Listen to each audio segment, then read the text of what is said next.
Grabe, sobrang dagko ng mga isda yung mga nakuha namin dito sa Hunasan at hindi namin to papasayluin dahil napakasarap talaga yung mga ganitong mga isda at for sure na mabubungkag at mawagtang na naman natin yung mga bahaw nito kaya samahan kami.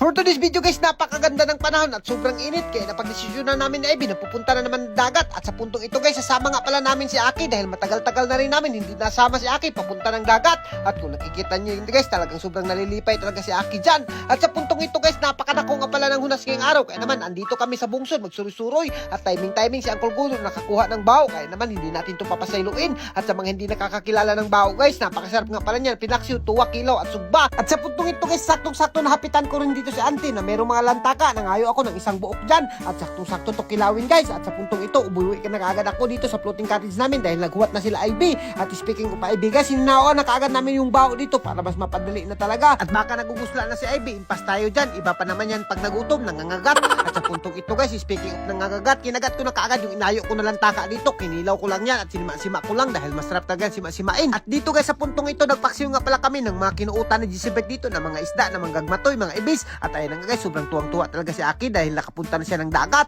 at kung nakikita nyo guys, yan yung makuha ni Gisibet na mga ibis, itatakang na natin yan dahil papaksiwin lang natin yan ng pinakura. Alam nyo ba guys, dito sa lugar namin hindi pwedeng papasosyal-sosyal lang yung matirada mo dito, kailangan mo talagang maging Boy Scout at kung hindi ka nakatesting ng Boy Scout guys, ay nako talagang hindi mo mararanasan yung mga ganitong mga content at kung nakikita nyo guys, pero witik-witik lang yung paksiw natin dyan, pinakurat lang at naluto na kaagad, hahaunin na natin yan at kung nakikita nyo guys, pinaspasan na kaagad ni Gisibet dyan dahil yan yung pinakapaborito namin at ayan na nga, talagang pinarisan natin ng kinilaw na bao na napakasarap naman talaga at siyempre kukumut-kumutin natin yan at itimplahan natin yung kinilaw natin para mas maganda talaga yung lasa niya at kung nakikita nyo guys, sinagol ko lang yan sa suka, ganito talaga kami magkilaw dito guys, sabtin nyo na lang yung makinilaw namin dahil kailangan talaga natin yung kumut-kumutin at pag tilaw ko, naku, napakasarap dahil napaka-presko pa talaga ng bao, pinarisan pa natin yan ng pinaksiw na pinapagod-pagod at pinakurat, naku, talagang mabubungkag yung mga bahaw dito at for sure na maglalaway na naman yung mga marites na kakapanood sa atin at unang hungit ko pa lang guys, talagang nagugusla na yung nagtanaw nito at alam nyo ba guys, ganito talaga ka-peaceful dito sa probinsya namin ay naku, talagang hindi ka magmamahay dahil libre lang yung masudan na makuha mo at wala pang makagubot